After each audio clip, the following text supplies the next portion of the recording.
Welcome everybody. I got some speaking notes. I'll be following an order with my speaking notes that I have here, so I have a little bit of time just to welcome everybody here to University College of the North, the best university in all of northern Manitoba, aside from Pagarawagan University. Sorry, Pagarawagan University came first. My name is Ken Biggity. I'm from Pagarawagan. That's where I come from, and that's where I was born. So as soon as I get the go-ahead, we go live and I get serious. This much, I never get serious. So I got Ron here with the drum group from Uskatsak, drummers from R.D. Parker.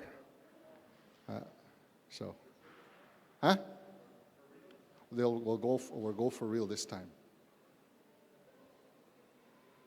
All right, I want to welcome everybody to, get my reading glasses first. I want to welcome everybody to the I'm First Nations I Vote Town Hall session here at September 18th at the University College of the North. My name is Ken Biggity. I'll be your MC for today. And I want to acknowledge Treaty 5 from Soasi Niwak Utaniga Nagaya Tignanas Komonutai Hill. I want to acknowledge everybody and acknowledge the Treaty 5 traditional territory of Stawasi Cree Nation. And the traditional homelands, Tansigatitnawao, Aklanite, Masi. I want to say hello to the Dene, the Oji Cree, and the Dakota Nations. On behalf of the Assembly of Manitoba Chiefs, I'd like to send a warm welcome to everyone who has gathered here for our town hall. And I'd like to begin the evening by inviting Ron Cook over here and the student drummers. And the student drummers are the Uskatisak drummers from R.D. Parker. And they're going to start off with the opening song, and then we'll do the opening prayer. So Ron and everybody, please rise.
much. You can now have remain standing, and we'll now have. I'd like to ask our elder Diane Linklater to come up and do the opening prayer.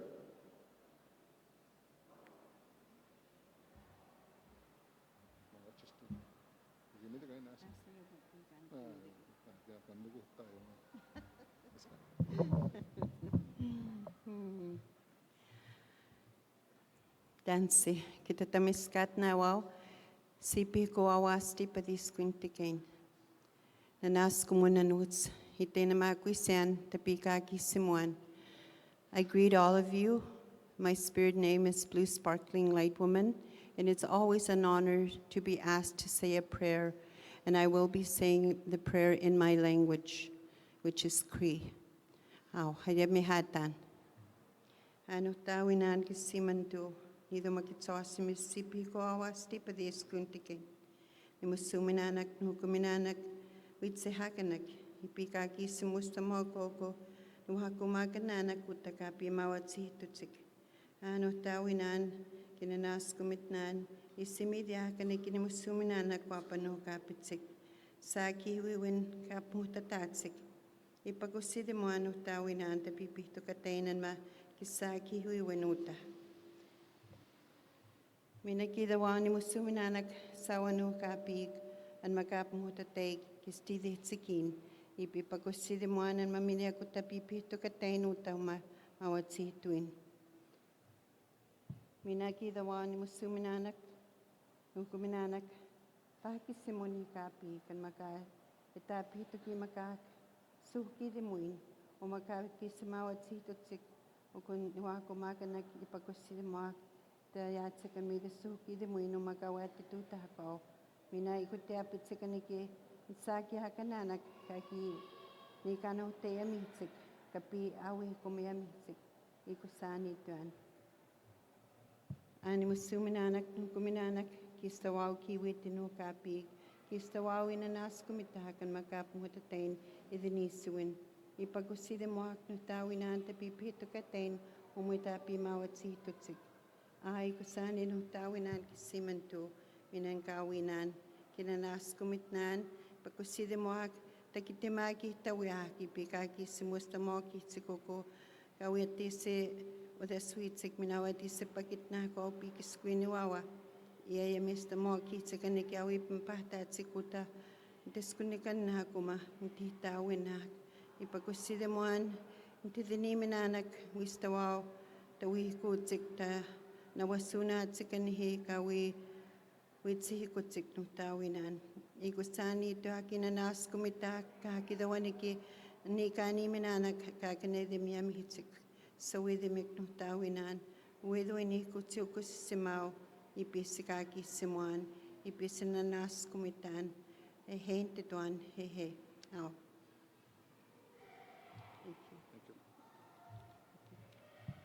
You may be seated. Thank you. I'll go very quickly over the agenda that we have, and I'll ask, and we'll go into the opening remarks. So we had our student drummers, the Uskatsak drummers from R.D. Parker High School. We had our opening prayer, and then we'll go into our opening remarks. And then after that, we'll have Elections Canada presentation, and then we'll have the introduction of candidates' biographies, and they'll have their question, which is, why should First Nations vote for you?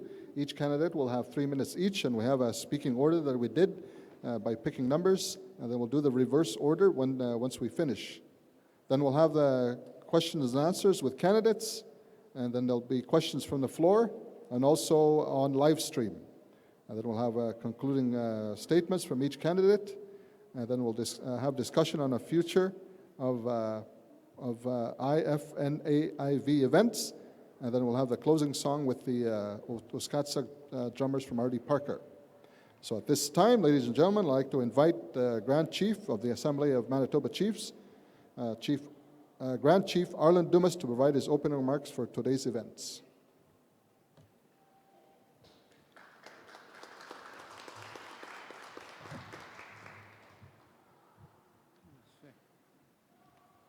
Tanse, niwag umaganak ni sasanak, nas kumon itawi padik, unikamusak, Nanas kumawag na mamitsigog, midawasin uskat isa ko istoy na niga motsik. Nuguan gapit sa diniwi mam tunili tsigiwin, diniwi pematisiwin imaska gapits. Uskat isa ko istoy niganis kaga, miduditin, nas kumawag minota kagidon yung agumaga nagutaya tsik. I bring greetings on behalf of the Assembly of Manitoba Chiefs. I wanted to reiterate the statements of our Honorable MC. I too am from Puckatawagan. It's where I was born. It's an honor to be here. I'm glad to be here amongst my friends and relatives and family from Nelson House and the greater Thompson area. I bring greetings on behalf of the Assembly of Manitoba Chiefs. Looking forward to some good deliberations and some good conversations. I want to commend everyone who's come out tonight, and I also want to thank everyone who's tuning in all over the world on the World Wide Web to listen to some of the comments and the discussions and the deliberations that we will be having. I'm very pleased with everyone that has took a little bit of their own personal time to be here with us this evening. I want to commend all the candidates who had made themselves available for an opportunity. And I also want to, commend the greater community of the THU area, and that it's very important that we ensure that we have the proper advocacy and the tangible deliverables that we all deserve as people who reside in the North and who live in the North. And I'm looking forward to hearing everyone's platform. So people didn't come here to listen to me. So I welcome you. Thank you for being a part of this. I bring greetings on behalf of all the chiefs. I want to commend my staff, but as well as our colleagues here at MKO. You know, MKO always does us proud and always goes to the end to provide service and accommodation for our membership. So I want to thank our Grand Chief as well, our Northern Grand Chief, for making every effort afforded to us so that we could be here this evening. So, thank you very much.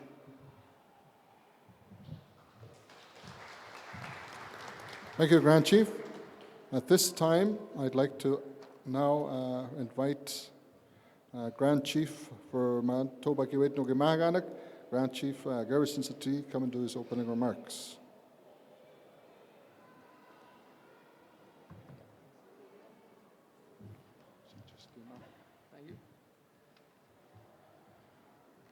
Ginanaskumit na awaw nista, nututemag, nitisanak, niwagumaganak. I bring greetings from the MKO chiefs that I represent to this very important forum. And I want to begin by thanking our drum group and our elder for the invocation. And also I want to thank the University College of the North for allowing us to have this very important event as it pertains to the future of the Northlands that we live in, Kiwetno Askik. So I'm very thankful that I'm able to stand here in collaboration with the Assembly of Manitoba Chiefs and my colleague and my friend, Grand Chief Arlen Dumas, wanted to do this town hall, and we wanted to work together because this is a very important time for us, especially for us that lead Indigenous people. And in our Northlands, there's 72,000 Indigenous people that reside in our territories in the Northland, Kiwetno Askik. And last time there was a federal election in 2015, there was a 61.5% turnout of Indigenous voters.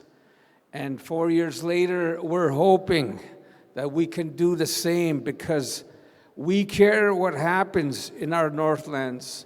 Everything that happens in our Northlands affects the Indigenous people and the people of the North that we reside with.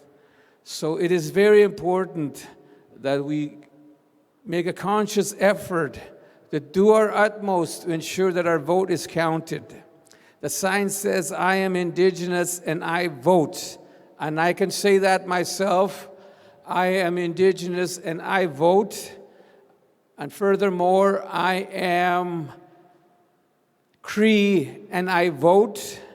And I also am a Pimichika Cree Nation citizen and I vote, because until 1960, we were not even allowed to participate in the federal elections, in the provincial elections. But now we have an opportunity to make our vote count. Our vote will count. It will make a difference.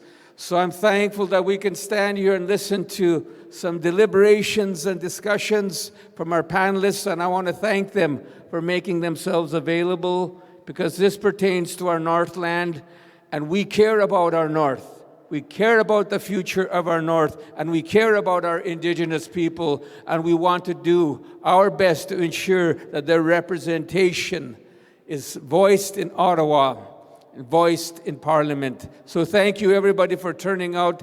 This is a very important event. Thank you so much for everybody participating. And I want to close off by thanking the Nishatriasi Cree Nation for allowing us to convene in their territory. Kinanas commit now. Egusani. Have good discussions and deliberations. Eguse. Thank you, Grand Chief. All right. I'll try and not deviate from my speaking notes, but I will. All these 15 billion mosquitoes share the same blood here in the northern region, so all of us are the North. So I want to acknowledge at this time all the political party representatives who are here, who took their time for this event. Thank you very much, and masi. And I want to remind everyone at this event is being live streamed on the AMC Facebook page. Before we proceed, I'd like to read out the photography and video disclaimer. Photographs and film footage may be taken during this event, which may or may not include a recognizable image or a video. By participating in this event, you consent being photographed or filmed, and authorize the organizer to use photographs or film in print, digital, video, or web-based format for this promotional and archival purposes. For further information, please contact us by email at athunder@manitobachiefs.com. All right, I'd like to take a moment to take your phones and share on a live feed to your contacts and spread so it reaches across Canada. Please also note, I am First Nations and I vote t-shirts will be available in the back over there, and they're $10 each. But if you get up in front of the microphone, ask a question, you get this t-shirt. And you could put it in a glass, take it to your room, in your living room, put it up and say, I was there. Okay? And also take it home for your children, teenagers to wear in the school as well too. Lastly, I want to get the panel discussion. I would like to invite John from Elections Canada to come and share a presentation from Elections Canada. John. Tobacco? Thank you. Thanks, Ken. I'm very honored to be here. I appreciate the opportunity. We are very pleased to see that the Indigenous population is making this effort. The Elections Canada, our slogan this year is it's our vote, but you people have taken it one step further and made it very personal and made it very promising for all people, in particular Indigenous people, to be voting, especially in our riding. Here in the Quaid-Nukaski riding, we are set up in the AROs in the PAW and in Flin Flon and Fisher River, and then the returning office here in Thompson. We're out on Knife Crescent, not easy to find, even if you've been here for 40 years. Straight up Cree Road, past Boss Auto. When you get to McLean Engineering, turn left. We're the first building on the right. That's the easiest way to get there. But one of the opportunities that we're pressing is to get people revised. Our role this year is to combine revision and special ballot voting. So anyone that comes in and does revision in our office, the PAW, Flin Flon, or Fisher River, can do their special ballot vote right there, right then. It's an opportunity to have that one-stop shop for those of you who are on the road, people who are traveling, who are not necessarily going to be in their polling area on advance poll or on polling day, you can get it done by coming in and doing your special ballot voting with us. Revision is available through the Elections Canada website. You can do it online. You can do it by phoning Elections Canada. They will push it through to our office as well. And anybody can do it online. There's paper products. We're going to be out in the community. We'll be in the malls. We'll be at UCN doing the students. We'll be around to a lot of the special groups in town. We're working with a lot of people out in the community to try and make sure revision happens and get as many people on the voting list as possible. At the very least, if you are a Canadian citizen and you are 18 years of age or older on polling day, you have the right to vote and you can demand the vote. There is a way to make it happen. They can make it happen by bringing up some type of ID, making sure that your vote's for, or you can simply sign an affidavit. So the fact that you don't have ID shouldn't prevent you from getting out to the polls and voting advance polls on polling day. But to make it real easy, come on down to our office. There's some information at our booth at the back, address, phone numbers. We're easy to get a hold of. Thank you. Looking forward to the discussion. Thank you, John. John, so we stay here. Pagwitsigi mo kahido kawadaw ikisto kati pahtane o ikisto kay tuhti we tan itu hiu kapun pahtane o gispin mo ay digit tayan agi twist tamago in gispin gi pahtan. So what I just said was what he said. There, that's my only little snippet from. All right. So like I said, there's T-shirts in the back, and I want to. Now I'd like to move to the panel discussion with our federal party representatives. I want to ask people who are watching online to quickly take a moment to reshare this live feed. We sent an invitation to all 5 candidates, and 4 of them showed up. And I'd like to quickly introduce each candidate we have here today. And we did a speaking order. They picked numbers out. So the first person I'd like to do the biography is Sierra Bird. Sierra Bird is 22 years old wife and mother of 2 daughters. She lives in Little Black River First Nation. Her spirit name is Echoing Thunderbird Woman.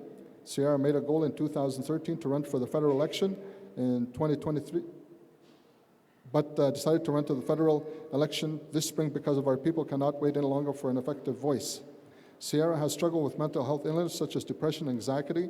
There's a long period of time where she battled with alcohol addiction and was homeless. Sierra does not see her past as a disadvantage, but rather as an advantage because it has made her more compassionate and understanding.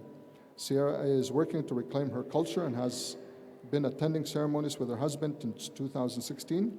Her children have been attending the lodge since they were born. Since starting the process of reclaiming her culture, Sierra has developed a firm belief that bringing our people back to our culture will be one of the key, bringing our people back to our culture, and one of the key components of healing. So that's Sierra. The next person who will be speaking will be Nikki Ashton.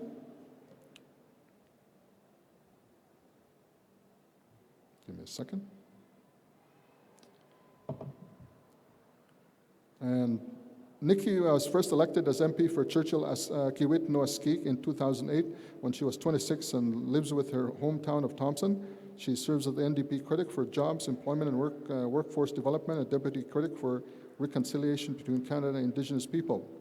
Nikki believes in the true reconciliation of Indigenous peoples.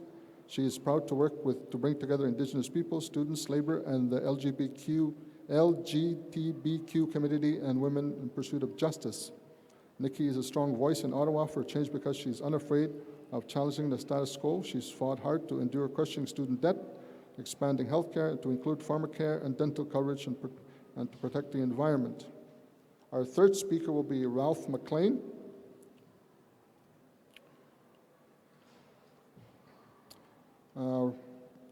Representing the Green Party, we have Ralph McLean. Ralph McLean was born in Nepal, Manitoba, and grew up in the acreage where his parents owned a road construction business that serviced northern Manitoba.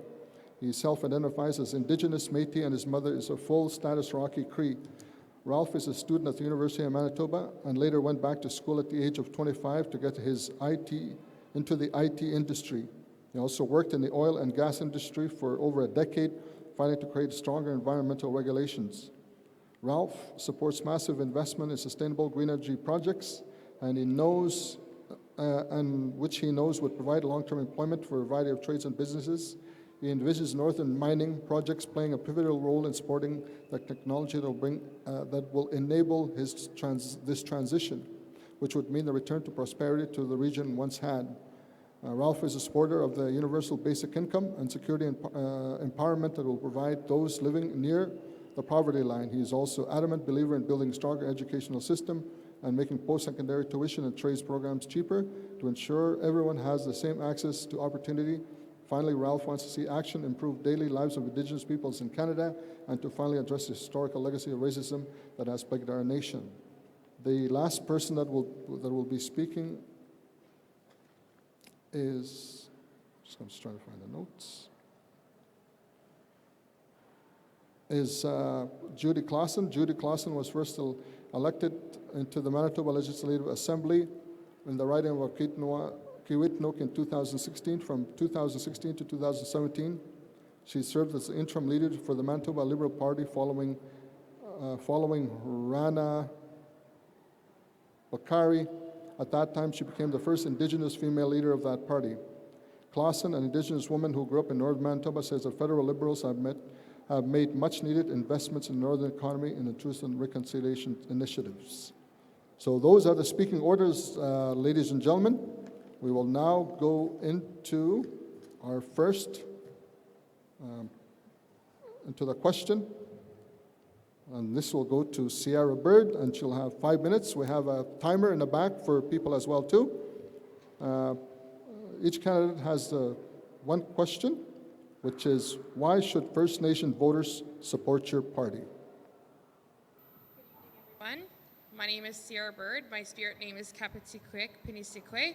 For those of you who don't know Ojibwe, that roughly translates to Echoing Thunderbird Woman. I want to say thank you to AMC and MKO for having us here. I'd also like to say thank you to Nikki Ashton, Ralph McLean, and Judy Clausen for being here as well.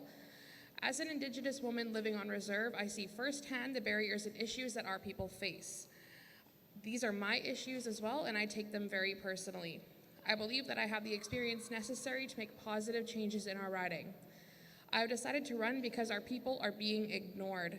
After 12 years of NDP representation in this federal riding, we still have the highest child poverty rates in Canada. That is unacceptable. People in this riding can't trust their tap water or can even be sure that water will come out of their taps. This too is unacceptable. We have people who step forward and say they're going to work hard for us, but they don't, and that's incredibly. Being a low-income family, I know firsthand the stress that it comes when payday comes and you have to choose between feeding your family or paying your hydro bill. Families are finding it harder and harder to get ahead. Over 50% of families are less than $200 away from not being able to pay their bills. I am one of those families. As your Conservative Member of Parliament, I will fight tirelessly to ensure Canadians in this riding and the rest of Canada will have access to clean drinking water. I will also fiercely advocate for better health services, including implementing land-based healing camps for people with mental health illness and land-based sobriety camps to help people get sober, and these camps will be run by elders. Both of these camps will be run on the fundamentals of our culture and teachings. I'm also going to fight for rural connectivity. Out where we live, we have one internet provider, we have 2 home phone providers, and no cell service. If our ways of communication go out, that is it for us. If we have an emergency, there's no way for us to get help. The nearest place where we can access an ambulance is 30 minutes away, and usually they are quite tied up and we were waiting even longer. These services are also quite expensive. My party will also be scrapping the carbon tax. This will be one of the first things that we will be doing if we get elected. Up here, not driving is not an option. We need our cars to get from point A to point B, especially if you live on reserve or in a rural area. My party will also remove the GST off of home heating, and it is important that the Indigenous voice is represented, especially in this riding. I want to close this off by saying the reason why you should vote for me and my party to represent you is because being an Indigenous woman, these issues are my issues too, and I cannot stress that enough. These are personal to me. Miigwech.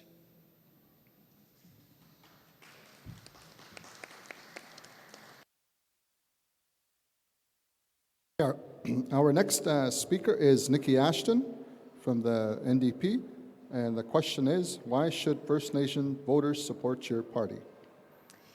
Thank you, Ken. First, I would like to acknowledge that we are in the traditional territory of the Nisqually Cree Nation, Treaty 5 territory.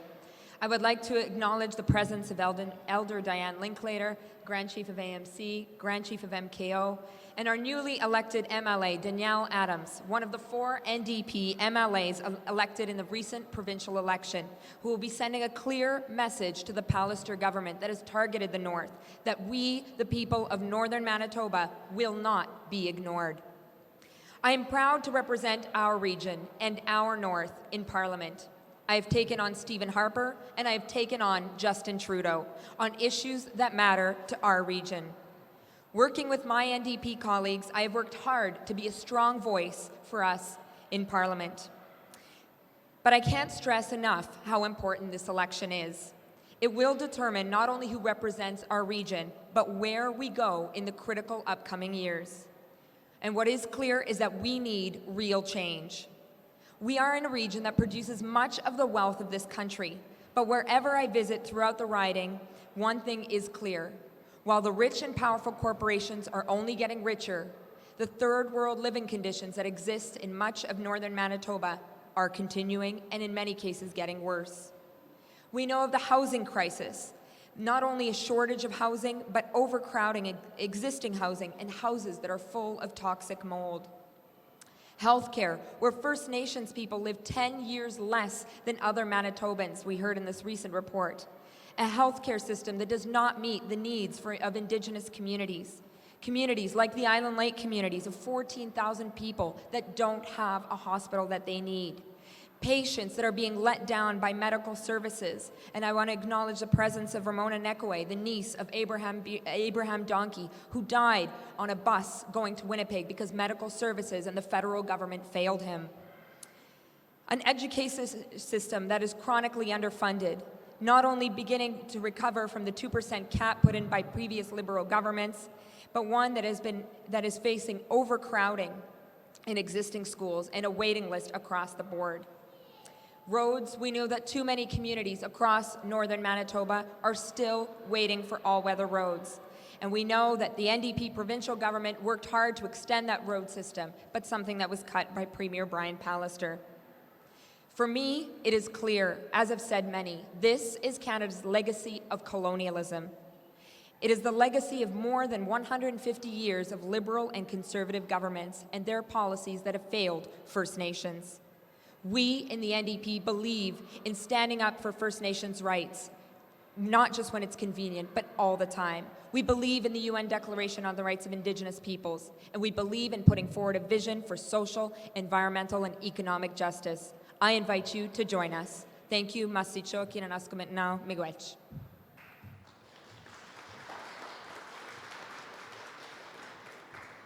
Thank you. Our next, if you're tuning in, please share the video that we have on live stream. Our next speaker is Ralph McLean from the Green Party. Green. Dancinistos. I'm going to just recognize that I'm on home territory with all my relatives in northern Manitoba. My mother is full status Rocky Cree from South India, so despite looking like a Wimistagoso, I consider myself Indigenous. While the other candidates have prepared statements, I am going to start off by letting you know that as a Green, your first responsibility is to your constituents first. Full stop, period. I am responsible to every single constituent in this room if I am elected, regardless of your political stripe. So, despite your political stripe, if I am your elected MP on October 21st, you're my boss, I'm your employee. Full stop, period. We have 30 years of neglect in northern Manitoba by both the provincial and federal governments, and it has to stop. We need a new champion in the north, and we need to get action done. The time for talk is done. We need to start moving forward. There's so much neglect that we cannot keep on afford this. If you look at the Green Party platform online, greenparty.ca, the first platform plank isn't about the environment. It's actually reconciliation with Indigenous peoples. The Greens, in our policy platform, have repudiation of the doctrine of discovery as our first Indigenous policy, and then we also include the full implementation of UNDRIP and the TRC 94 calls to action. I personally myself work on calls to action 74 and 75, which is the identification of residential school children deaths and their burial locations. To date, I have identified 15 residential school children by name, and I can actually point to a spot in the ground where they're buried. When I presented that information to the Residential School Commission, they and asked them if they wanted my information with death certificates, I got nothing back. I got crickets back. You need a new champion, people, and I'm sorry, but something has to change. And you need a stronger voice fighting for you. The power isn't in the House of Commons, it's in all the other government agencies in Ottawa. You need fixers. You need things to start falling off the backs of trucks. If I got to steal it from Ottawa and haul it up here myself, they can bill me. But I'm sorry, something has to change up here because we cannot afford another 30 years of neglect. Thank you.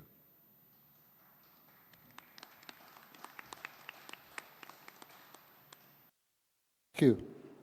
Our last speaker is Judy Clausen of the Liberal Party, and the question is, why should First Nation voters support your party? Bonjour, Ujashko Beneshi Disnakad, Medeni Gummington Dunthe. My name is Judy Clausen. I'm from St. Teresa Point First Nation. Thank you to everyone that has come out today, and thank you to the organizations that have made this possible. Simply put, a vote for me is not a vote for me. It's a vote for you. I am from this area. I have lived in this area ever since I was born. A vote for me means that your voice will be carried in that Parliament building out there. I was recently the MLA for Kiewit-Nook here in the province of Manitoba. I received 10 standing ovations from both parties because I spoke about the issues my people face in my riding. I took care of 14 First Nations and 2 towns. And it was quite nice to actually get resources into those communities for the first time in some as far as 3 decades. We are getting 8 schools, and those are not last-minute promises. We delivered 4 of them up the winter ice roads this past season, and we're doing the other in the upcoming years. And it's such a relief to see. We saw water and treatment plants going up in the communities. When I first visited some homes, I saw kids with rashes on their faces. And to go back today, as recently as last month, and to see those kids once again with hope and no more eczema, no more facial edema. It's very reassuring to see all the true investments that have been happening in our north. And I never took the credit. It was the leadership being ignored for decades upon decades. And it was finally under the Trudeau government where we now see all those investments happening. And I really need for that to continue. And I would like to be your voice in Ottawa for that. I'm in a place that was never designed for Indigenous people, let alone an Indigenous woman. I was the second ever First Nation female to sit in the Manitoba legislature. And I wish to continue my great work alongside my colleagues in that house in Ottawa. And I really appreciate everybody coming out today. So again, a vote for me is a vote for you because I will be your voice. Thank you. Miigwech.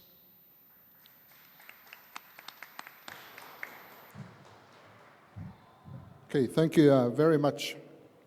All right, ladies and gentlemen, let's give a hand to all the candidates spoke for 3 minutes. I'd like to appreciate the 3 minutes that they took, each to answer the question. All right, at this point in time, We will have a question and answers with the candidates. There are 2 microphones that will be set up in the center, and then you can direct your question to a particular candidate or to all the parties that are up here. Smitty's just going to set that up.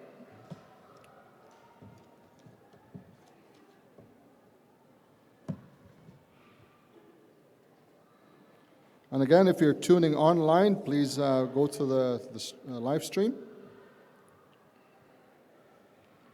Microphone 1.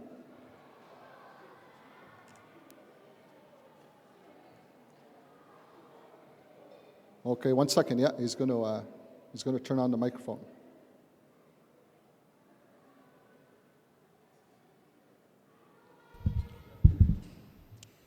Thank you. And thank you to all the candidates. My question is for Ms. Clausen.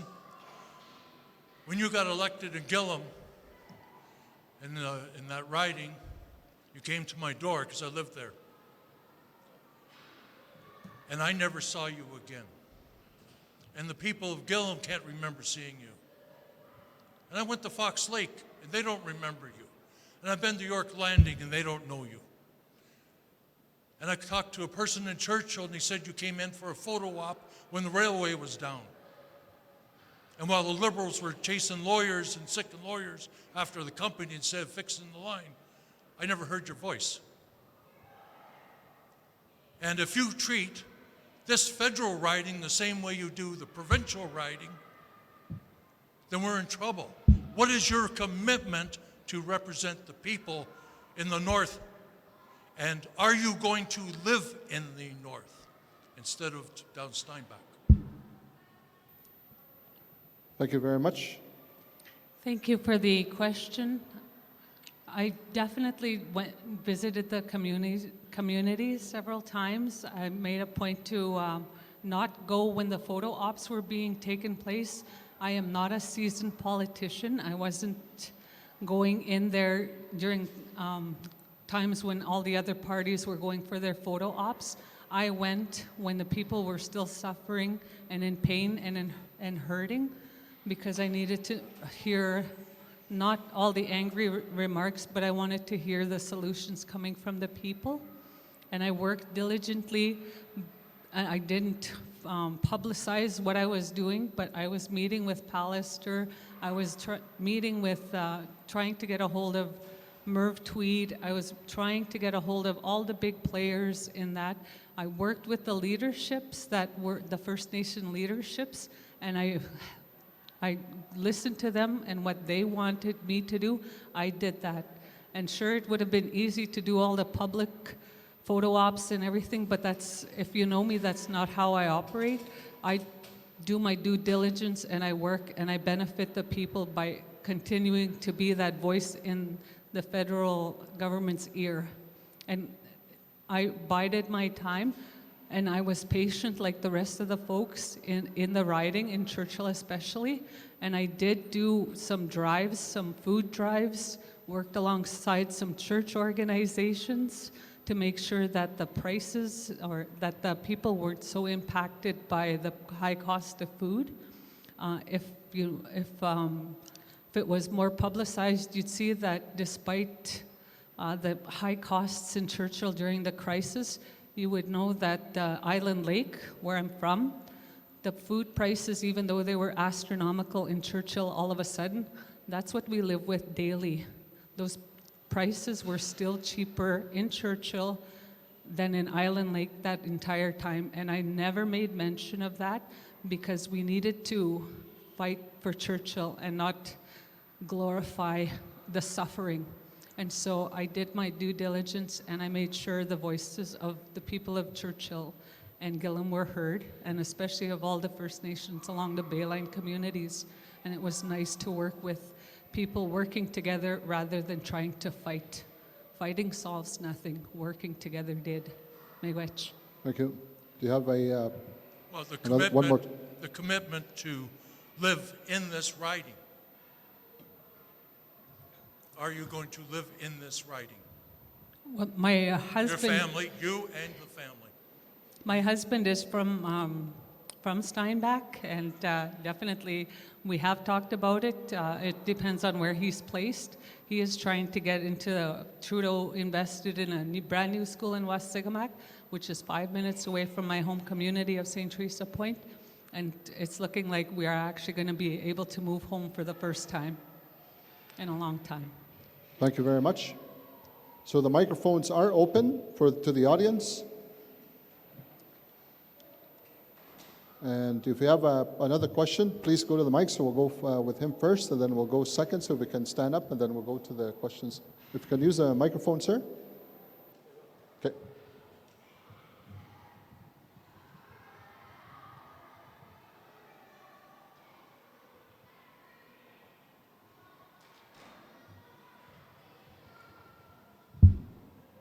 Okay, what I provided was my presentation on issues that I see that affect the North.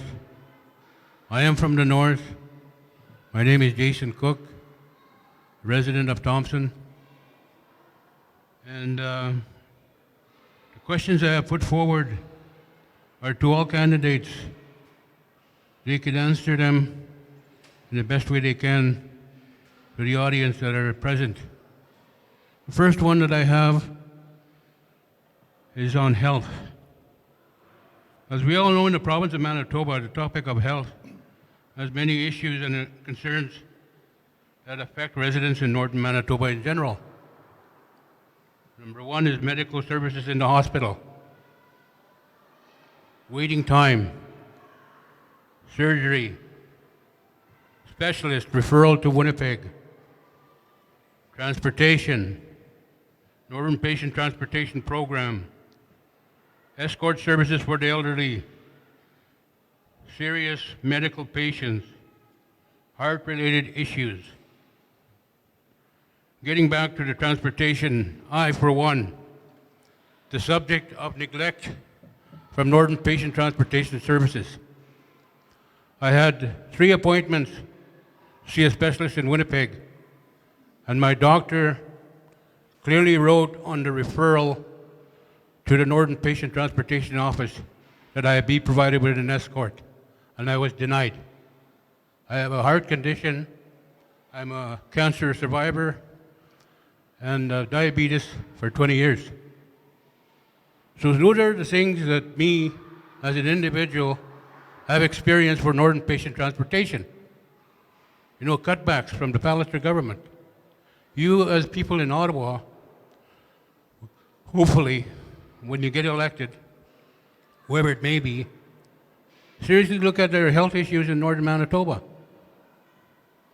The other one is medical doctors. Northern hospitals shutting down hospitals in Winnipeg. We, as the residents of northern Manitoba, are not provided with specialists in the north. We have to be referred to ones in Winnipeg, and that takes at least 6 months to a year waiting time before we get referred. I recently received a telephone call yesterday of my surgery. I waited for close to 9 months. So I'm going in October the 10th. There again, I informed my medical doctor to put that I require an escort for my condition, for my heart. Mr. Cook, do you want to get to the question for the candidates so we could hear their rebuttals?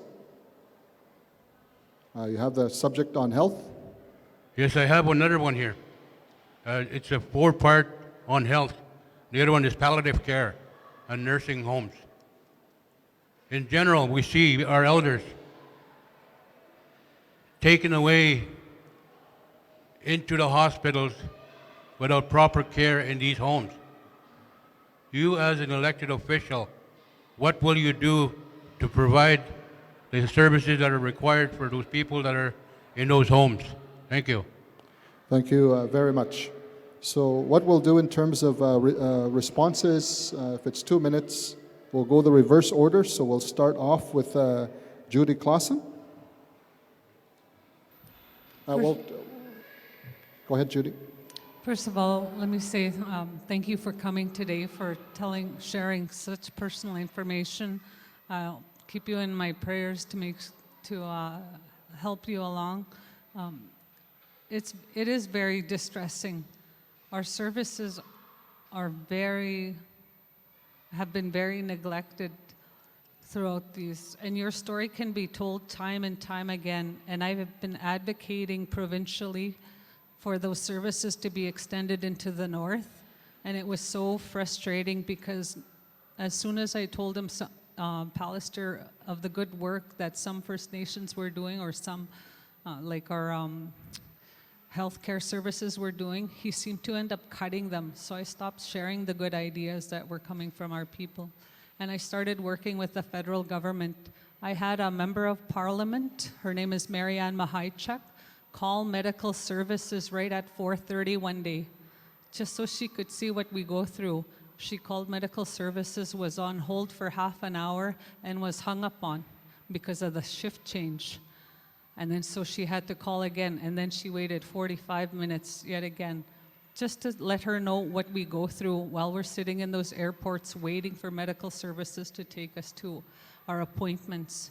It is very frustrating, and it was reassuring to know that there was health investment dollars on the table, and I was imploring for Pallister and his team to take up those dollars that were so generously offered, and it was so frustrating to know that he wasn't going to take up those dollars. There is a lot of issues in our healthcare system.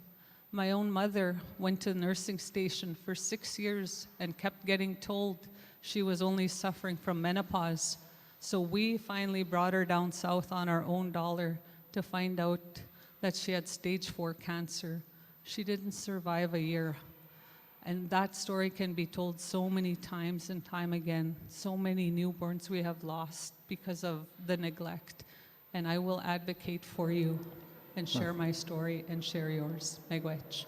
Thank you. We'll now go to Ralph McLean for the rebuttal on the question on health. I can share the same stories, Mr. Cook. My own mother broke her hip here a few months ago. We got life flighted out to Winnipeg, and she spent 4 or 5 days in the hospital. And luckily enough, we were able to get her the medication because she's treaty, but I was able to fly out as her escort, but coming back, I wasn't able to fly back with her because I wasn't treaty. And it was only because I stood in the charge nurse's door and refused to leave, because they were also discharging us at 2 o'clock in the afternoon, and my mother's 75, and the flight was at 9, and I told him, I said, who's going to take my mother to the bathroom? I said, who's going to get her to the airport first? And so it wasn't until I stood in the charge nurse's door and said, I'm not leaving until I got an escort paper to go back, did they actually finally sign off on her. And but they were going to send me back up north to the PAW without all the proper equipment. So people are being discharged and abandoned, not only on the way to the hospital down south, but they're being abandoned in the hospital down south and then on their way back. So, but this is 30 years of neglect. This is neglect by the NDP and the Conservatives provincially. This is neglect by the Liberals and the Conservatives federally. It's neglect, neglect, and neglect, neglect. I want to give you a simple, easy answer, but I can't. But something has to change, and we need a new champion for the North, because your story can be told 1,000 times over this month alone. So every time I'm in a hospital down south, I might be visiting a relative because I'm related to half of northern Manitoba. I actually go to the other rooms and find out where who else is down there, because there's a shocking amount of elders that get flown in, do not speak English, okay? I've had to take cousins down there to do translation services for medical health professionals because all they speak is Rocky Cree. And nobody speaks Rocky Cree anymore, or very few. So there's a massive, massive, massive gap that's happening there. And you can say, well, I'm going to advocate for this, and I'm going to advocate for that, and advocate, and advocate. It's talk. Concluding. That's all it is. You need to start, we need more action. Concluding And remarks.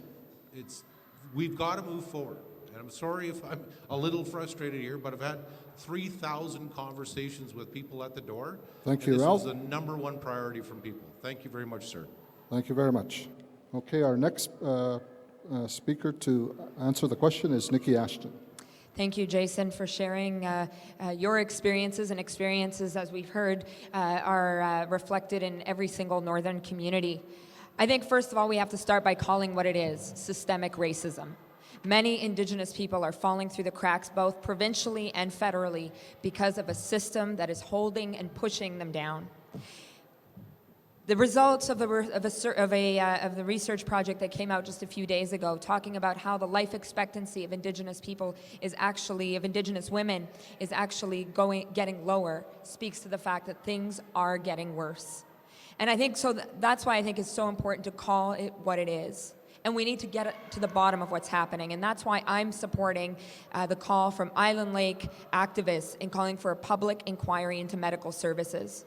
There is no reason why people should not be getting transported on a plane when their doctors are saying that. There's no reason people should not have interpreters when it's clear that they need them. There is no reason elders or anyone should be hanging on a phone at, wait listed as number 38 in case they get hung up on for simply wanting to get a cab or a reservation or get find out where their paperwork is for a flight. We need an inquiry into getting to the bottom of this. But we also need to talk about the priorities. Justin Trudeau chose to spend $4.5 billion buying a pipeline instead of investing in the health of First Nations people. It is about priorities. It's not about throwing some peanuts towards this, that, and the other. It is about making major investments into ensuring that the treaty right to health is protected, that First Nations people, that Indigenous people are able to live healthier and better lives.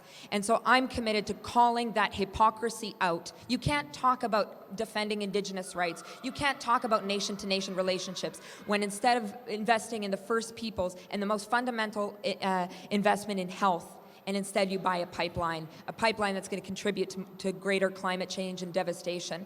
That's a fight that we have to take on, and I know many First Nations people in our north and across the country are at the forefront of it, and I'm proud to stand with them. Thank you.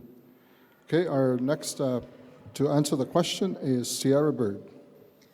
Hi. So our elders are really vital into making sure that our culture stays alive. And if our elders are leaving their communities and not able to come home, there goes our teachings, right? It's really important that they stay.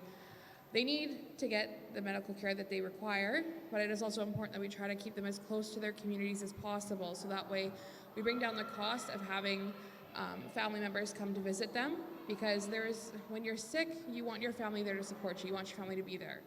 And when you're flying them so far away from home, it's almost impossible to get your family down there. For us, we are expected to drive, and I know it's a driving distance, it's not comparable to flying, but we are expected to drive 2.5 hours to Winnipeg to have our babies. If there's an emergency and you're considered high risk, you cannot deliver in Selkirk. So we have had women from our communities delivering babies on the side of the highway. If I wouldn't have been induced at the time that I would have had my baby on the side of Highway 59 too.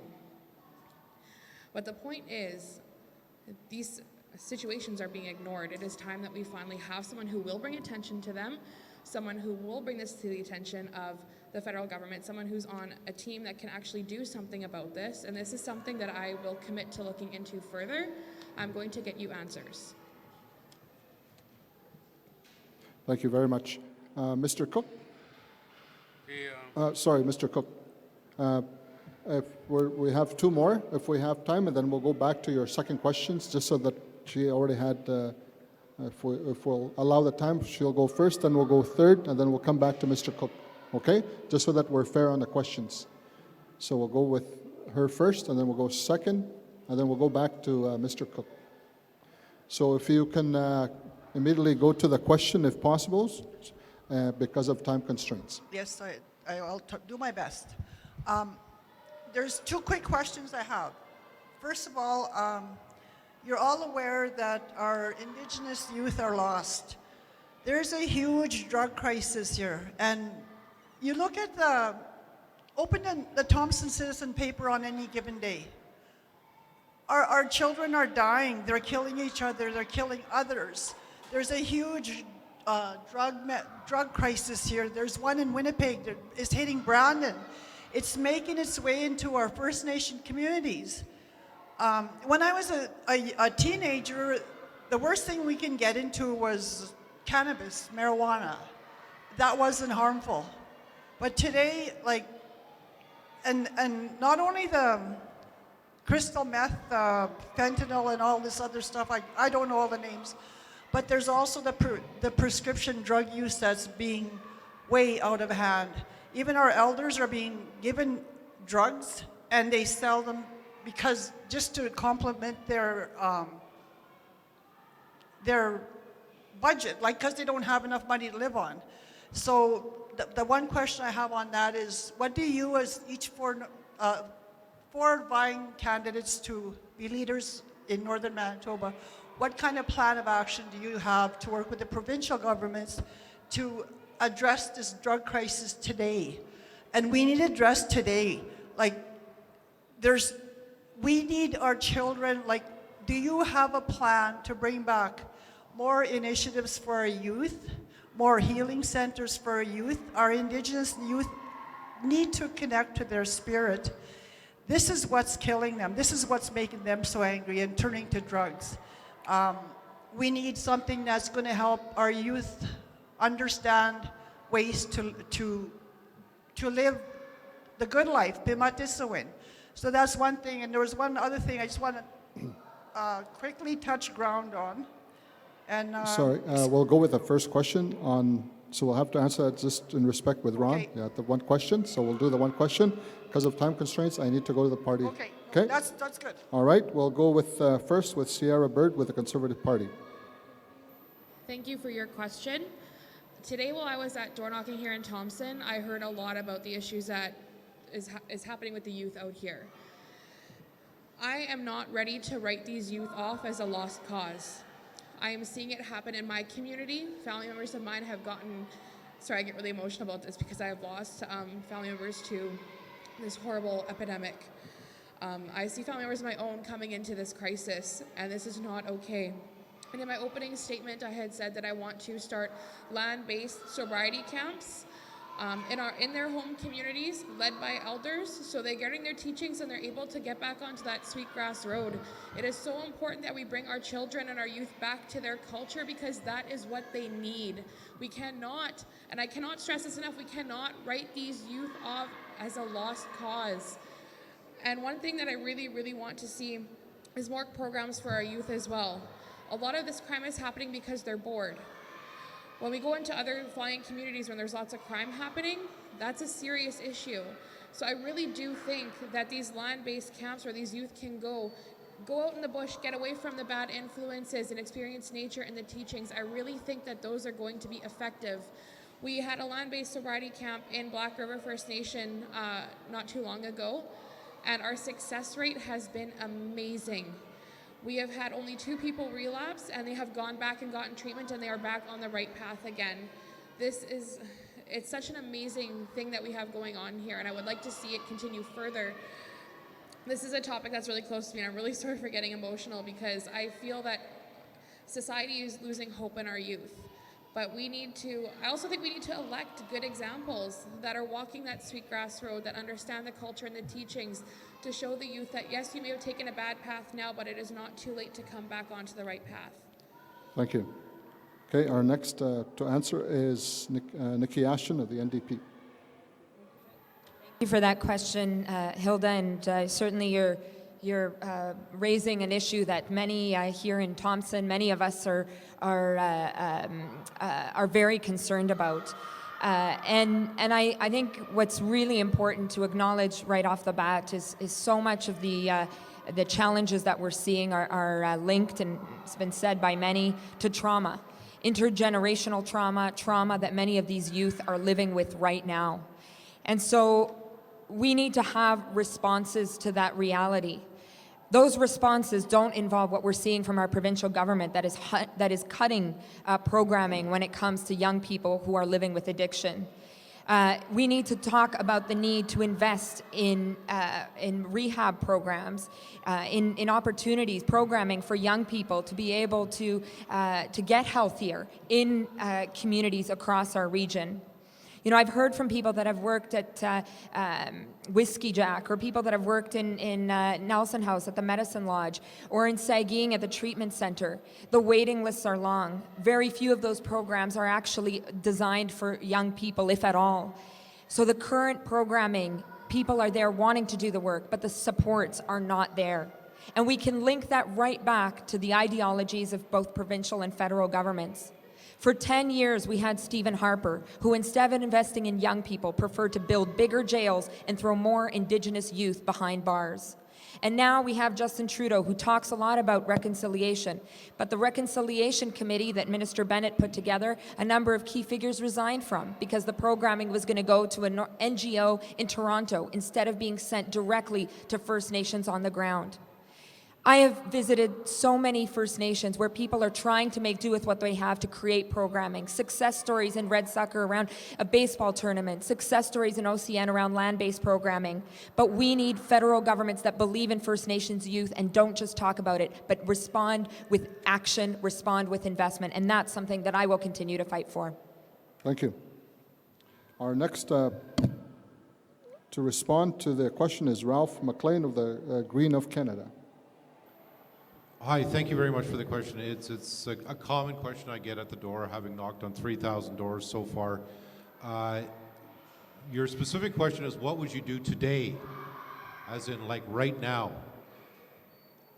We can talk all we want about addictions and drug problems and whatnot. However, no one's ever thought to maybe bring a drug dog into the Winnipeg or Thompson post office, or the post office.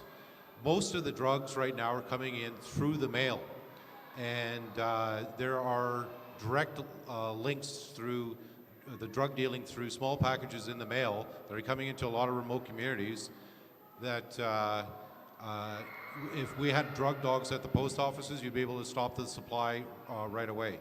You're completely 110% correct on elders being issued prescription medications and then selling it to supplement their income because they need to buy groceries at 6 times the price in the remote northern community, and that is only getting worse.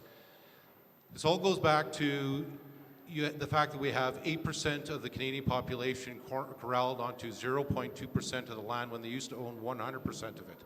And so when our people are corralled into very tight communities and in tight living standards, when they lash out at each other. And in so many communities, there is no more hope. South Indian Lake used to be one of the most sustainable communities in all of Manitoba. Used to be able to, they used to fish a million pounds of whitefish out of that community every year. If they caught it in the morning, it was eaten in New York. Now there is almost no jobs in South Indian Lake. Something's got to change. We need massive, massive investment into the north, and we need more hope for the kids, because right now there's nothing. Thank you. Our final is Judy Clausen, Liberals of Canada. Miigwech, thank you for that question. I know federally the Trudeau government has invested $200 million into culturally appropriate substance use treatment and prevention services for our people directly here in Manitoba. As MLA for Kiwetinook, I had advocated for actually dogs at airports to prevent our northern fly-in communities from being targeted by the crisis that we have. But I'm also fully aware that our people have never been given the chance to have good careers. All we know, the large portion of us, is the black market. And I've been working tirelessly to change that narrative. I've been trying to encourage people to start good, viable businesses on First Nation. I'm a third-generation entrepreneur. My grandfather was a lodge owner. I grew up in my parents' businesses throughout my life. And when I came home after living in Thompson for 3 years to come for my high school education, I went home, found no jobs, so I created my own. So I know it is possible, and I have a lot of hope for my people. I have a lot of hope for my youth. What I do today, when I'm going to my communities, I go into those schools, and I'm not afraid to talk to my kids in those schools, to tell them that I love them, to tell them somebody is working on behalf of them in these places where they create laws and regulations. And I encourage the youth to try and go for to live the good life. That's a concept that is not shared. And we must always remember our right to parent was taken away from us through the residential schools. Both my parents went to residential school. I went to residential schools, not recognized. But still I am here today proving that it can be done, proving that the good life can be lived.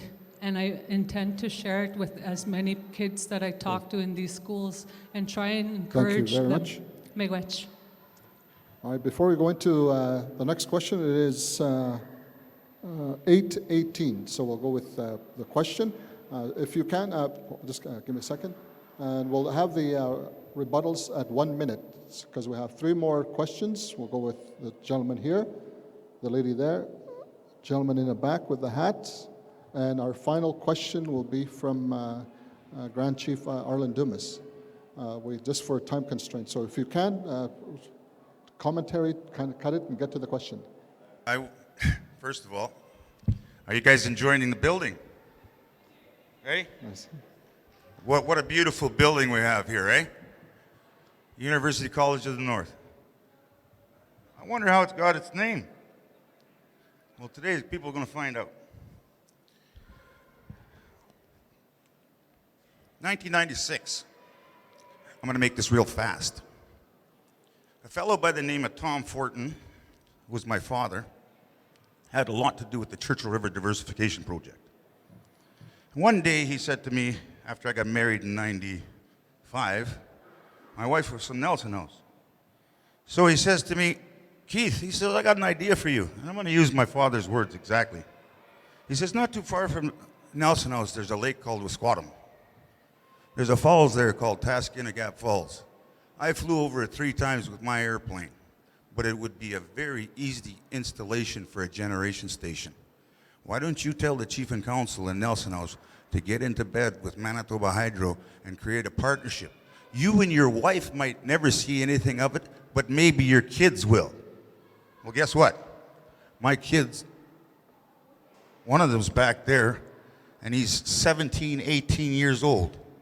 They haven't seen a dime from Wisquatum. Now, my father also mentioned that that should kick off the rest of their projects, and they should be a go. It'll cut through the red tape, and every other First Nation will want to get involved.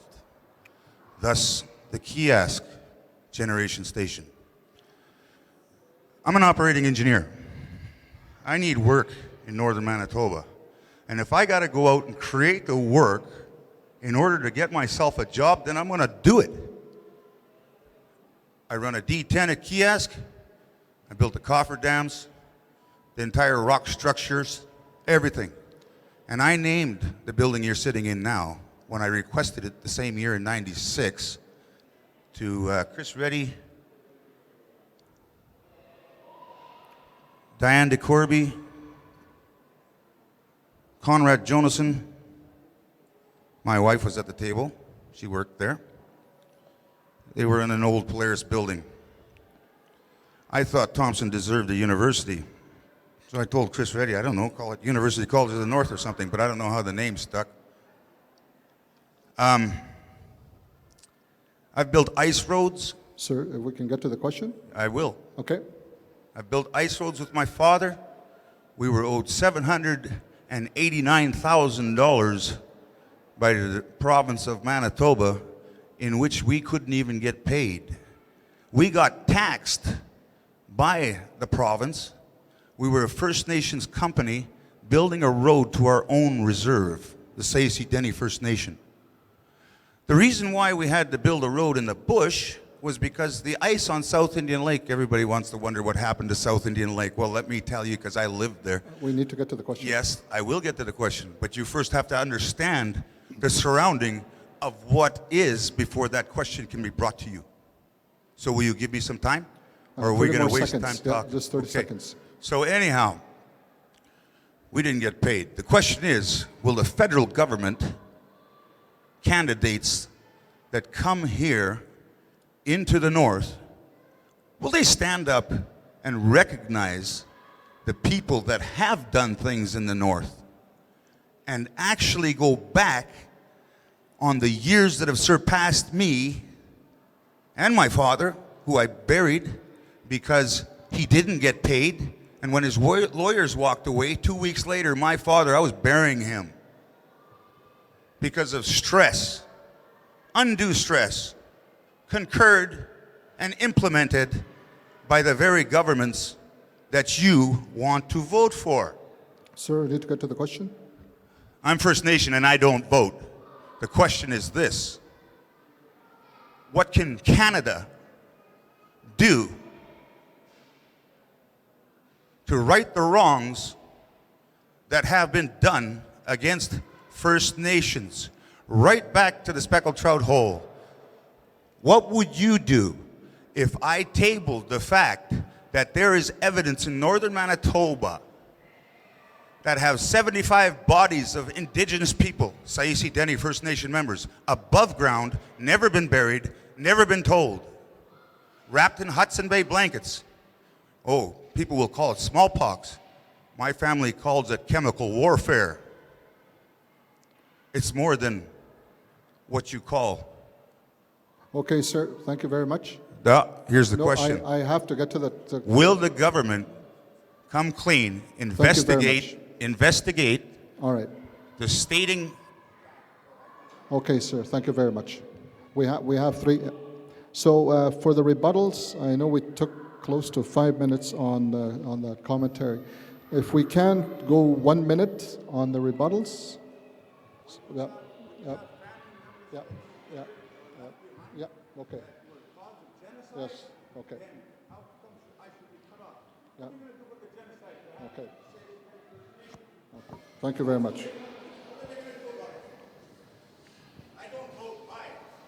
Okay, thank you, sir. I think at this time we'll take that into record just for the comments and the questions that we have from the mostly commentary. I don't know if you want to do a quick rebuttal. Okay, so we'll go with the rebuttals. If we can, 1 minute due to time constraints. If you don't have to use the whole 1 minute. Okay, so we'll go with Judy Clausen first on the question that was put before the floor. Yes. Could one of my volunteers go and get his contact information? I really appreciate that. I went to KTC residence. I lived with a lot of Saisi Dene First Nation people, and I met a lot of them while I lived here in Thompson. I know the atrocities that happened to the Saisi Dene people. And this is my first time learning of this. I will not let it just slip away. I will definitely get in contact with Keith, and definitely the Trudeau government has a good track record of apologizing the past wrongs. They've apologized to the Saisi Dene for the forced relocation of their people to Churchill and the Dene village. I've visited the Dene village many times. Every single time I went up to Churchill, I've worked with a number of people in trying to get that historic spot a designation, a national landmark, so that that atrocity will never be forgotten. We've also, thanks to my friend Gary McLean, we are now seeing compensation. So there is also a demonstration of compensating for past injustices under the Trudeau government, and I can assure you that I will definitely get the information and definitely make sure he's connected to the right people. Thank you, Judy. I have my own stopwatch here, so I'm following this one. So I'll go with Ralph McLean with the Green of Canada, and 1 minute for the rebuttal. I mean, for the... Keith, are you still in the building? Stump, come back. Anyways, I've known Keith for years. He's very passionate. This is a historic tragedy a lot of people don't know about. I was actually contacted less than 2 weeks ago about this specific issue, about doing research on who actually passed away there, because I do actually have quite a bit of information on burial records, and my research ability to actually find out who is buried in certain locations. And so I was actually contacted by an elder about this specific issue, so I personally would take this under my wing. Not a government, not a party, me personally would go out to help right the wrong, and at the very least get a memorial built so that elders can go back to the community to at least name him on a memorial. Thank you. Our next is Nikki Ashton with the NDP. Thank you to Keith, and there is no question that the treatment of the Saisi Dene is an egregious example, horrific example of genocide here in our north. Genocide committed by representatives, by the federal government. Years ago, it was a tremendous honor to stand with elders and leaders from Tuduli Lake, from the Saisi Dene, who came to Ottawa. And we ended up having to do a sit-in in the Minister of Indigenous Affairs offices because they refused to meet the elders to discuss their ongoing call for justice. And finally, it was only through civil disobedience that the representatives, that the chief and council and elders were able to get a meeting and were able to start negotiating the beginning of the Saisi Dene resolution. But there's obviously so much more work to do.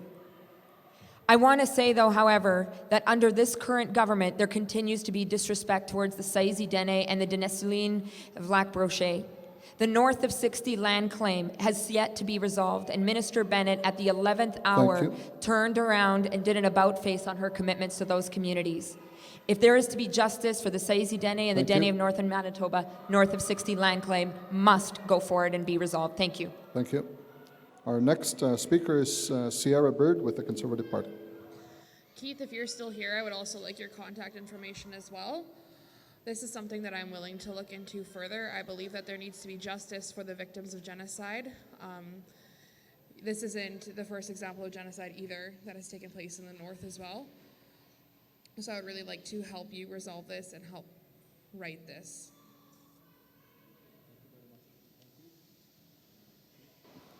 Thank you. We'll go with the last three questions. If we can immediately go to the question. We have question 1, question 2 in the back, and then we'll go with the final question with Grand Chief Dumas. So we'll go with the microphone here. Good evening. Is this on? Hi. It's not on. Is it on? My name is Leona, and I just wanted to say something regarding to Mr. Cook, and I'll get right to my question. Regarding healthcare, I just suffered a heart attack, and I had to come back on myself on a bus with no escort. And I was on a high on fentanyl and morphine just to get me through to come home. But I'm home now, and that's good. But anyway, the question I wanted to ask, so if you just give me one solid minute here, because I'm going to say some names that you guys should be familiar with, especially we're in Northern Manitoba. James Knight, Pierre Radisson, Zachariah Gillum, Henry Kelsey, Humphrey Martin, George Simpson, James Hargrave, Samuel Hearn, David Thompson, Lord Selkirk, John McLean. Now these guys were the first people that came here and started the Hudson Bay Company approximately 1670. Now, in 1670, there was a royal charter by King Charles granting a monopoly over the region. Now, Hudson Bay Company Northern Stores made a profit of over $527.3 million just this year, just this second quarter. And my question is, the Hudson Bay Company has a monopoly on all our indigenous reserves across Canada. Now my question is to the candidates, what are you going to do to prevent the abuse of market power. The preventing the abuse of market power when a dominant company exploits their market power. Do you understand where I'm going with this? What are you going to do as candidates for the federal government to help our Indigenous people on the reserves when it comes to northern stores? I just told you the facts here on how much money they made. They have their own airplanes, by the way, so they can't say that they're charging for the weight of the groceries. I have a lot of relatives on the outlying areas who are dying because they can't get the proper food. And when you go into those stores, do you see the quantity and quality of those foods in those grocery stores? What are you going to do to make sure that that company is not misusing their power? And they have since 1670. Thank you. Thank you very much. So on this, since we have two more questions in the back and then final with Grand Chief, we'll go with 30 seconds for, so we'll go with Sierra Bird with the Conservative of Canada. All right. So I hear your concerns of the price of food in your communities. It's completely unreasonable that food prices are that expensive. 2.5 hours from the city, our food prices are expensive, but they are not nearly as expensive as they are.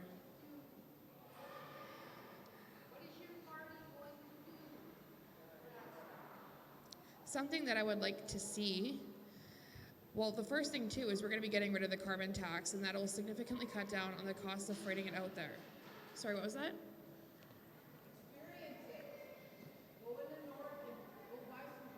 So, well, yeah, well, okay, we'll let the party members answer see what they will do. So we'll go again, 15 more seconds if you want to finish your comments. So when I was up in Churchill, I saw the price of groceries and I was absolutely appalled at it. There is a plan that we need to come up with to reduce the price of groceries, and it is going to take time to come up with a plan. But what I want to do is I want to get your contact information, and I want to hear back from you, and even from you too, about what we can do to lower the cost of groceries. Thank you. We'll go with Nikki Ashton with the NDP. Well, first off, I'm proud to, along with my NDP colleagues, to have opposed the Nutrition North creation program, which under Stephen Harper was a program where we as Canadians give public money to essentially enrich the northern store. And their claim has been that somehow food has become cheaper for many northern residents, for many First Nations, when in fact, as you've pointed out, the difference, if at all, is relatively negligible. And so right now we are subsidizing a corporation that benefits greatly from, as you pointed out, a monopoly. We've expressed real opposition to what's come about as a result of the Nutrition North program and continued in a program that was continued under Trudeau. We also support federal government investment in allowing for hunting and trapping and allowing First Nations to be able to live off the land with the supports from the government. Thank you. We'll have Ralph McLean for the Green of Canada. Your issue is affecting 85% of my relatives in the north. I hear your concern because 85% of my relatives are going through the exact same thing day after day. I don't dare drive to Nelson House or South Indian for a weekend without actually stocking up on groceries. I've got elderly aunts and uncles who I bring half a truckload of groceries in from the pod, just so that they can actually have groceries, because otherwise the cost of living is just shockingly high. In the Green Platform, we actually have money to support the northern communities, but I know Nelson House actually went with the Family Foods franchise. I don't believe that Nelson House has northern stores anymore, and so they're actually into the Family Foods franchise, where they can actually benefit. The money's going back into the community. And I would strongly support the pushing out of Northern Store out of every single northern community, because it's just legalized theft at this point. Thank you, Ralph. So, all right, we'll go with all right, we'll go with Judy Clausen with Liberals of Canada. Every First Nation I go to, I have never shopped in Northern Store. I support all the local businesses to make sure those entrepreneurs are feeling the benefits, getting the money that is due to them. I'm working with several First Nations to make sure co-ops are going to be happening in a lot of those First Nations. There's just so many silos that have been created, unfortunately, under the previous provincial government, the NDP, where communities don't want to work together.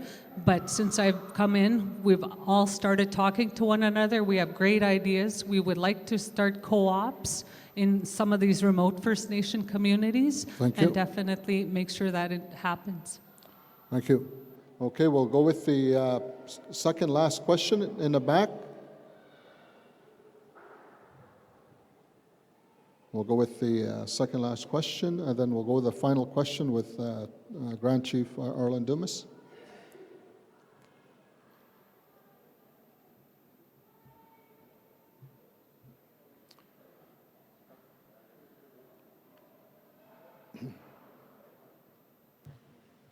Testing. Oh, thank you. I'll be direct and to the point. I won't tell you stories. I don't want to hear stories from you. I want to hear a commitment. I know the federal government, the present federal government, is giving us the ability as First Nation people to finally, and almost 100% jurisdiction over certain things in our lives. I know they passed a bill on language, on Bill C-92, and other bills that are related directly to us. And I'd like to hear from you a commitment that I know the federal Liberal government has done well in some of the cases and some of the things that they've committed to us as First Nation people. What is your commitment on... Sorry, can you turn up the mic? The candidates can't hear the question. Okay. I'm just messing with you, Ken. I'm glad you caught that. Anyway, I wonder about the Natural Resource Transfers Act. I also wonder about the transfers of enabling us to further any government that's of the day to give us the ability to have our own source revenues so that we can have our own abilities and having our own sustainabilities and our own economic basis because of the regional and some of our isolated communities up north. And even here in Thompson, there's some limitation to that. Also, the enabling legislation that we're experiencing, particularly on our transfer agreements with First Nations, all First Nations here in Manitoba, all 63 for that matter. Where is your commitment to that? I don't want to hear your story. I want to know what you've done, what real actions that are visible, that are tangible, and that we can see and feel as First Nation people. Not only that, it benefits the other people that we live with and try to harmonize with in this province and throughout this whole country. I thank you for that. Thank you very much. Again, just to the candidates, you'll have a little over 30 seconds to answer. So we'll go with reverse order. We'll go with Judy Clausen first. So we've been working diligently with all the leaderships to ensure that we get access to our own resources in our First Nation communities. Under the Act, there are so many regulations that inhibit us from doing what we want to do. We can address our housing issue. We can address so many issues that we face if we were only given the right to do that. And so it's been such a frustrating process. Chiefs and leadership before me have worked diligently to try and get this moving along, and it's only finally that we finally have a little bit of an we've got a small tiny entrance into that door that Trudeau's left open for us, and it's been very great to see that there is actually moving forward. Thank you. All right, our next answer will come from Ralph McLean of the Green of Canada. I'm quite certain that the Green Party is the only party actually talking about giving land back. Full stop, period. Like no strings attached. Here's your land back. So the sharing of resources would be between a nation to nation. And it's right now, the rules change with every single government. So we're 150 years behind, and every 4 years, the rules change. The Greens are the only ones talking about giving land back. And the fact that that Indigenous nations own 100% of the land are now forced on 0.2% of that said land.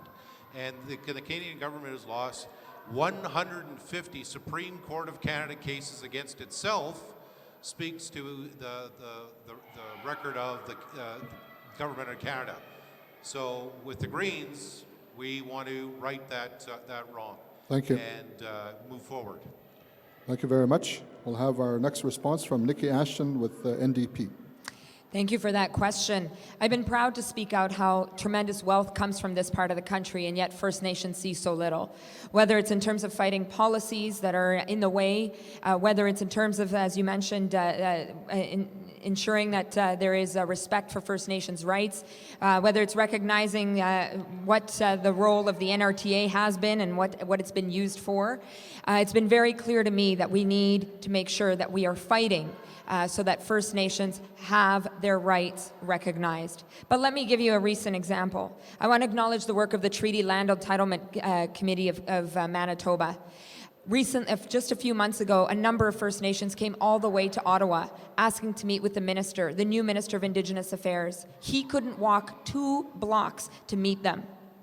And the end result is that these First Nations, including many First Nations in our north, have had to take the federal government to court. That is unacceptable. It must change. There must be justice. Thank you. Our final is Sierra Bird with the Conservative of Canada. So I fully support natural resource development, and I do believe that you should have the rights to do with those resources with what you please. I'm going to keep this answer short and sweet because that's exactly what it is. You deserve to have the right to do what you please with your resources. Thank you. All right, we'll have our final question from Grand Chief Arlen Dumas. Just in the back, there's T-shirts, $15 for the event that's taking place today. Chief. Check B10, B10. Thank you very much, Ken. First of all, I would like to acknowledge Judy Clausen. I want to acknowledge your brother, Riley. Judy Clausen stood by her brother's hospital bed until he passed away, and he died from complications of diabetes. Then Judy left her brother's hospital side and went to the legislature and advocated on behalf of diabetes for the people of the North. So I just wanted to commend you for that, Judy. So the rest of the candidates, this is sort of a loaded question, so I don't expect much from most of you. However, Nikki Ashton, I'm pleased to hear your comments about trusting in First Nations and things of that sort. But I would like to remind you that I was behind the initiative to bring the railroad back to the northern people of Manitoba.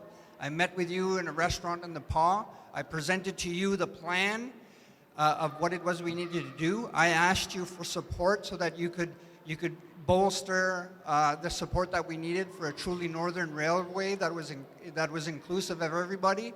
And the very next day, you flew to Churchill and you actually advocated that that port and the railway be nationalized because you did not trust in our proposal and what we wanted to do. And because of your lack of effort and your lack of support, you allowed for the further delay of that transfer by over a year. And if it had not been for the government of today to invest $100 million for that railway, we'd still be held hostage by the previous owners. You did nothing to support us. I asked you for a letter, and you didn't provide that letter. And at the same time, your father went and made a deal with a different community, promising them that they individually could have the railway. So I find it hard to sit here and listen to you to say that you're valuing the relationship you have with the First Nations people when you didn't want to support a truly Northern First Nations railway. Thank you. Thank you, Grand Chief. Rebuttals?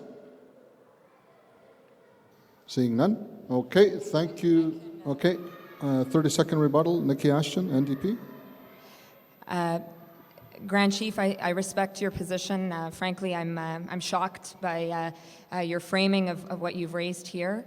I'd certainly welcome the opportunity to discuss it off to the side because I think you and I have very different recollections of that discussion. And I am certainly disappointed to hear that anybody might challenge or might discredit my support for Churchill and the North in seeking a better future. Let's be very clear. The Liberal government in the 1990s privatized the Port of Churchill and the railway, putting a community and a region at risk. So fast forward many years later, what took place where we were held hostage, yes, by an American company, we had federal governments, successive federal governments, ignore the reality of our North. It was very important for me to support the work of a conglomerate of First Nations, and I have acknowledged time and time again the work of Chief Sinclair, the work of Chief Kennedy, the work of many chiefs, and I recognize that you were part of this initiative as it came to fruition with respect to the federal government. The journey to that point, it took on different forms. I have always said that I supported the leadership of First Nations, and I welcome you to look at any of the remarks that I have made. But one thing that I find it very disappointing is that anybody would question my commitment to Churchill, my commitment to seeing the railway and the Bayline communities, the First Nations across our North be represented. And let me be clear, Churchill is not up on its feet right now. There are many people that are still hurting in that community. And yes, it was important to finally see federal action, but it took 2 years. People left. Families were broken, people lost their livelihoods. And so what I would say is that I was proud to fight alongside many, including First Nations leaders, in seeking a better future for Churchill and our entire North. Quick rebuttal. Check, but you didn't. You're actually listed in a newspaper article where you're actually advocating to opposing proposals. Bottom line, and you can interpret what you want, but I've said what I said, and I leave it on the record. Thank you very much. Well, I would certainly invite you to discuss this off to the side. Okay, thank you, everyone, for all the... Okay, quick 30-second rebuttal. I just want to say Churchill is a beautiful place. I've been there many times. The railroad is up and running. It's a long drive, but well worth the trip. Please visit Churchill. It's a must-see. Miigwech. Thank you. All right. Thank you very much. I do want to apologize. I know that I had a couple more people wanting to ask questions, but we have to stop at this time, and we wanted to give the 3 minutes back to each candidate to do their closing remarks. And we're going to do it in the reverse order for each candidate to do their as we had agreed with all the candidates. So the first person to do the closing remarks will be Judy Clausen, Liberals of Canada. Puju, thank you so much for taking the time to listen to our debate here today. I really appreciate being given the opportunity to speak to everyone. I love everyone out there. I'm definitely in it for you guys. A vote for me is not a vote for me, it's a vote for you. Because I want to ensure that our northern voice is heard, our northern voice is carried in that House of Parliament that was never designed for much less an Indigenous female, but for Indigenous people. So I promise to do my best in every aspect that comes. I know a lot of people recognize me for my hard work, my due diligence in ensuring that voices are heard and voices are carried. I've also been known to share my personal cell phone number because I need our people to be able to get back that trust. A lot of our people don't vote, and it's because we were never taught that in our schools.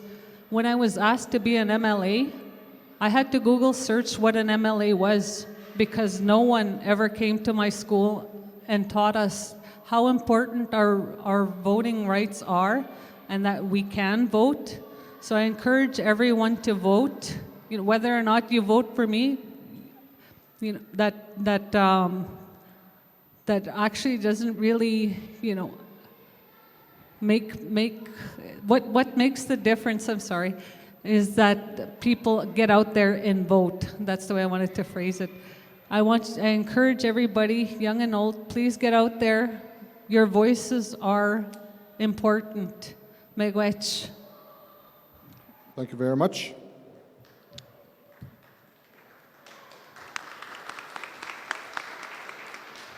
Our next speaker is, closing remarks, is Ralph McLean, Green of Canada.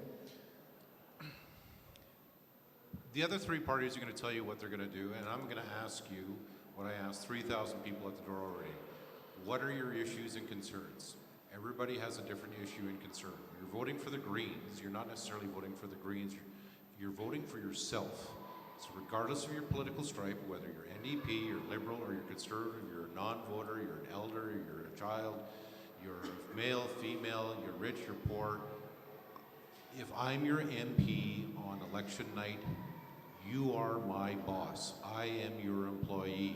You are paying $175,000 a year to your MP to work for you. You have been ignored for 30 years. This is why I'm running, because of the 30 years of neglect. Please fight for yourselves. Every single handout I give out my personal cell phone number. I've already put myself on 12-hour a day, 7-day-a-week notice, so that if you have an issue, you can contact me. I am not going to turn my phone off at 4 o'clock in the afternoon on a Wednesday and say, well, I'm done. No, your issues need to be addressed. This is what it's going. We're 30 years of neglect, so I'm fighting for every single person in this riding. So by all means, take a look at our platform. I think you'll find it's very well-rounded, but I am fighting for every single person in this riding, and whether you're white, whether you're Indigenous, young, old, male, female, everybody. So please take a look at our platform, www.greenparty.ca, and I will be door knocking here next week. I actually ran out of pamphlets. This is why I'm not staying here for tomorrow, and I'm going back to get more, and I'm coming right back here again next week. Thank you very much. Thank you. Our next speaker is Nikki Ashton of the NDP. First, I would like to thank the Assembly of Manitoba Chiefs and the Manitoba Kiwitneri Okimakanak for organizing such an important event with the goal of making sure that First Nations people across northern Manitoba have their voices heard. Today, my message to you is clear. The NDP offers a clear choice. We reject colonialism. We believe that forging nation-to-nation relationships is fundamental. We believe in the principles of the UN Declaration on the Rights of Indigenous Peoples, in particular that Indigenous rights are paramount, whether it comes to resource development of pipelines, and no government has the right to override them. In the NDP, we also believe that reconciliation comes about only through action, not words. That is why we've put forward a platform that addresses the housing crisis on First Nations as part of a plan to build 500,000 houses over the next decade. We have committed to addressing the underfunding of health, in particular by focusing on needs in our north. Earlier this week, I joined my colleague Georgina Jolibois, the MP for Northern Saskatchewan, to outline our NDP plan for health in our region. And yes, we believe in supporting education. It was the provincial NDP with the federal investments negotiated by NDP leader Jack Layton that led to the construction of this very building that we're in right now. I know there's a significant amount of cynicism about this election. Last election, there was a record voter turnout, as we heard, and much of it was aimed at getting rid of Stephen Harper. As I visited throughout the North, I've heard from many people that have felt let down by the promises made, promises broken by Justin Trudeau. People who have told me directly that they felt betrayed when he nationalized a pipeline and ignored First Nations, when he fired Indigenous Cabinet Minister Jody Wilson-Raybould, an Indigenous leader who's very well respected, when he failed to act on key issues with respect to housing, to jobs, to climate change. What really matters is being there for people. It means being on their side, and I am proud to have worked with people and communities throughout our north. This is indeed an important election. We in the NDP offer a strong voice and a clear choice, a choice in favor of social, environmental, and economic justice for First Nations, for Indigenous communities across our north. Thank you so much. Kinanaskumit now, egose masicho. Miigwech. Thank you. Our final is Sierra Bird, Conservative of Canada. I'd like to start off by thanking everyone for coming tonight. It's really good to see you here. I didn't know we were going to have to give closing statements, so I'm kind of going off the cuff here, so I'm sorry if I say a lot, but the reason why I am running is because I am sick of being ignored. And I know I wasn't able to answer your question tonight, but I'm going to get your contact information and we're going to work on something to get through this. When my water went out at the beginning of this year at 4 weeks postpartum, I reached out to the NDP and heard nothing back. I stood up and I looked our Prime Minister in the eyes while nursing my baby in the House of Commons, and I was ignored again. And I am sick of our people being ignored. That is why I'm going to be working hard for you to be your voice. And to be your voice means being in the constituency, talking to you, hearing your concerns. Because I am not here to pass my own agenda. I am here to speak on behalf of you. And I think that is something that we all need to recognize here. There's another thing that I really want to talk about before my closing here. When it comes down to advocacy, your advocacy doesn't mean anything unless there is action behind it. And I promise that I'm going to put consistent action behind my advocacy. Miigwech, have a good night. Thank you very much. Let's give a big hand to all the candidates that came here at University College of the North for the I Am of the First Nation and I Vote. Before I conclude the evening, I want to invite each person here to join our I'm First Nation and I Vote Facebook page group. Stay up to date with information about the IFNA IV events, and the PowerPoint is displayed on the screen. To the party representatives, we want to show our appreciation for coming out today.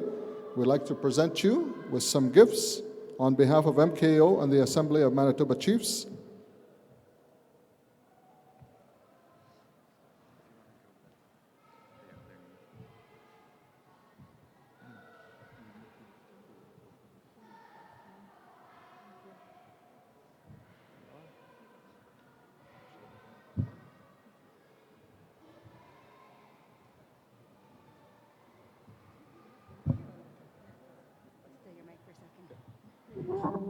And just quickly, on behalf of MKO and Manitoba Chiefs, Assembly of Manitoba Chiefs, sorry, I'd like to present Ken Biggity with a gift as well.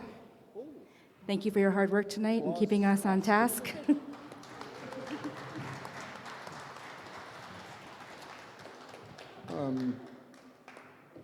So I want to, on behalf of MK, I want to thank all the representatives for coming out. So party members, if you can go to the audience and do what you need to do, and I'll do my concluding remarks, and then we'll go into the drum group. Okay? Thank you very much. So you can exit the stage now.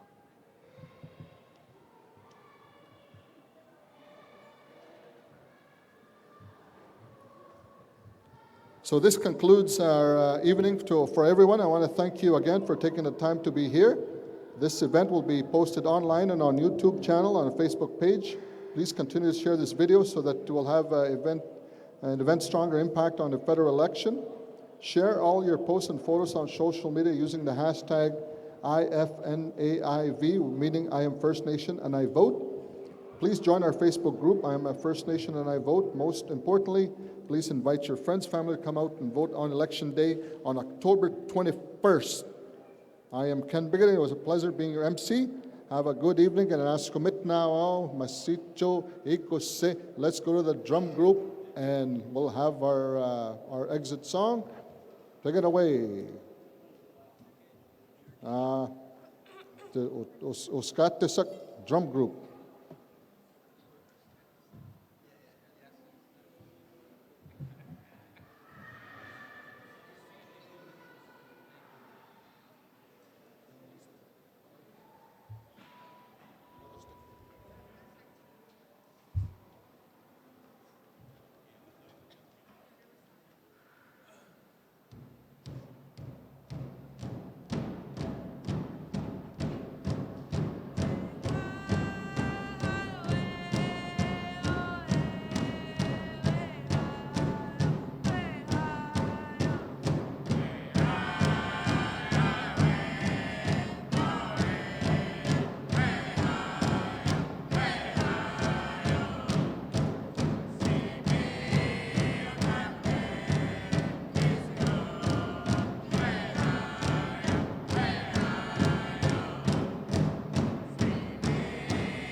All right, thank you very much, ladies and gentlemen. Thank you for coming out this evening. Please shake hands with the candidates and thank all of them for coming out as well, too. There you go, sit.